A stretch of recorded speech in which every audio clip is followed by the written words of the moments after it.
یکی دایی که میگه که من ربک و معنای است که تو در دنیا کی را عبادت میکردی؟ کی را معبودی خدمت می‌نشتی؟ یعنی با کی سر به سجده میزدی؟ به معنا همین سوالش میکنن. یعنی در دنیا تو کی را عبادت میکردی؟ کی را معبودی حقیقی خدمت میدونستی؟ قبر ای شیخ یا که الله معبودی حقیقی میدونستی؟ اگر انسان که الله همه شناخت و فقط در یاد الله بود، فقط ذکر الله میکرد، از اطاعت الله بیرون نبود، فقط در عبادت بود، یعنی الله حقش میدونیست. حقوق الله اینه که هر چی که الله بگه اطاعت میکنی، امرش به جا میاری، اگه که الله سبحانه و تعالی حرام میگه او دور میستی. و اولین سوال همین از قبر برادر، میگه پروردگاری کی تو کیست؟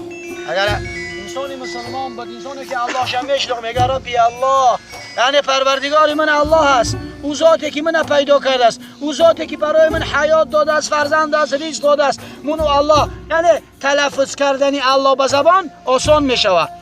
اگر در دنیا تو الله عبادت میکردی، ذکر الله میکردی، یک شیخ میگه یک انسان در سکرات الموت بود، فریاد میکرد حضرت بیا. انسان در وقت سکرات الموت تلقین کلمه‌اش که کلمه‌اش بگو لا اله الا الله، وقتی میگه که به مو آدمی میمرد تلقین کلمه‌اش میکرد، او مردک میوغید، پامیدور نایخه میسته، بودرینگ نایخه سومه، یعنی همو حیات شامی بود در بازار فقط میوغید.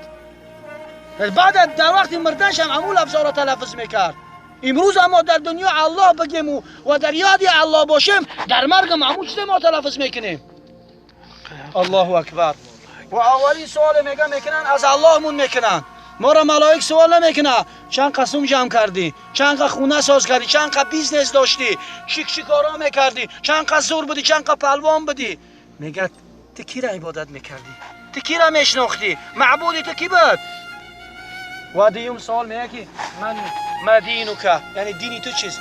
دین همین دین معناش چیه؟ چیزی که الله و رسولش گفت، چیزی که الله و رسولش قانون گذاری کرد، این دین است. اگر انسانی که در دین اسلام بود پیروی از دین محمد صلی الله علیه و سلم میکرد، میگه دین من اسلام است. اسلام معناش تسلیم شدن. اسلم یسلم، اسلام تسلیم میشه. هر چیزی که الله در قرآن خبر میکنه تسلیم میشه. اسلام به معنای تسلیم شدن.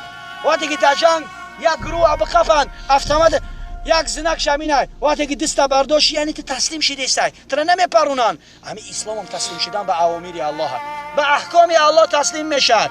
الله میگه نماز بخون، تسلیم میکنی، میگه نماز میخونم. الله میگه روزه بگیر، روزه میگیری. الله میگه قدرت داشته باشی، حج کن، حج میکن. الله میگه زکات بده، یعنی به حکم الله تسلیم میشه. اینا میگن اسلام، تسلیم شدن به اوامر الله، به حکم الله تسلیم میشه. و سوال سومی چی میگه که من نبیک، یعنی پیغمبری تو کی بود؟ الله اکبر. پیغمبری تو کدام پیغمبر پیروی میکردی؟ امروز هر یکی ما را در امتی کی؟ در امتی محمد صلی الله علیه و سلم. آیا با یک گفتن که من از امتی محمد صلی الله علیه و سلم هستم کافی است؟ نه والله. با یک گفتن که من از امتی محمد صلی الله علیه و سلم هستم این کافی نیست.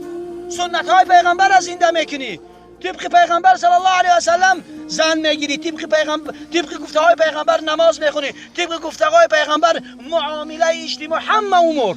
برای الله سبحانه و تعالی در قرآن چی میگه؟ بهترین نمونه برای شما محمد صلی الله علیه و سلم است. ما دیگه نمونه نداریم.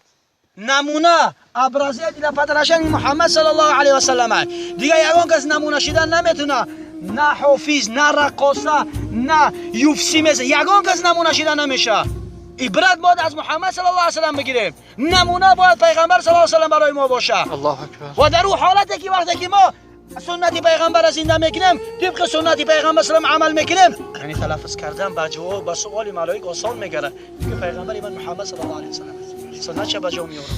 و همین محمد صلی الله علیه و سلم است که برای این امت روز قیامت میخیزه و شفاعت میکنه. دیگه پیغمبرها و گردن نمیگیرن، پیش حضرت آدم میروند، میگن اولین آدم اولین پیغمبر هستی، بیا از این حالت از این دهشت ما را نجات بدو، برو پیش الله و از الله برای ما شفاعت طلب کن.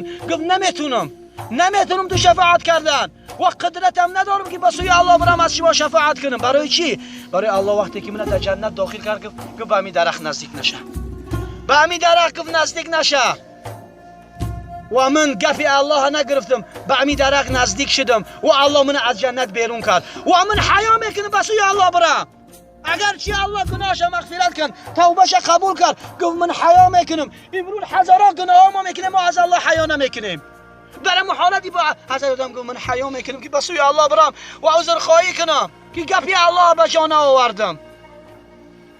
و پیش حضرت ابراهیم میروند، میگه نفسی، میگه منم امروز در این حالت نفسی خودم محتاج به خودم داره، من نمیتونم یعنی ما گذاوز استوپید بلد الله هم. این محمد صلی الله علیه و سلم زستوپای زنه. ای الله دلی مویت مستو زستوپ شستوا دیل فراروگ محمد صلی الله علیه و سلم. و پیغمبر صلی الله علیه و سلم میگه این امتی گده ما یابشینه کو امتی من. و الله سبحانه و تعالی میگه یا محمد بیا شفاعت کن زستوپای تو زستوپ چیزا فرینی مای بیا شفاعت که شفاعت تو قبول است. الله اکبر. و محمد کی را شفاعت میکنه و او دامون روز محمد در فکر ما و شماست. امروز امت محمد در چی کار است؟ امروز امت محمد سنت محمد را ترک کرده است. در دم دنیا، در دم خواهشات نفسانی. و محمد هم در امو حالت دهشت، در امو حالت وزمینی در فکر این امت ما و شما است. و الله این مقام شفاعت براش عطا میکنه و محمد صلی الله علیه و سلم شفاعت میکنه و ما دعا میکنیم الله شفاعت محمد صلی الله علیه و سلم نصیب ما و نصیب این برادر بگردونه. و الله دعا میکنیم یا الله دعای ما را به درگاهت قبول فرما. یا الله اگر ما چه گناه ها داشته باشیم گناههای ما را به رحمتت مغفرت بکن. یا الله قبر این برادر را پر نور بگردان. یا الله قبر این یکی از باغهای جنت بگردان. چنانچه پیغمبر صلی الله علیه و سلم میگه قبر یکی از شقری های دوزخ می شود، یکی از باغهای جنت می شود. اولین قدمی بشریت از همین قبر شروع می شود. اگر در همین جا خوب باشه عملای دیگه هم خوب می شود. و برای همین ان شاء الله دعا میکنیم که الله سبحانه و تعالی همین برادر ما حاج محمدی را الله سبحانه و تعالی قبرش پر نور کنه، یکی از روضه های جنت کنه همین قبرش ان شاء الله و گذشتن پوری صراط آسانش کنه و شفاعت محمد صلی الله علیه و سلم نصیبی و نصیب ما و شما بگردانه.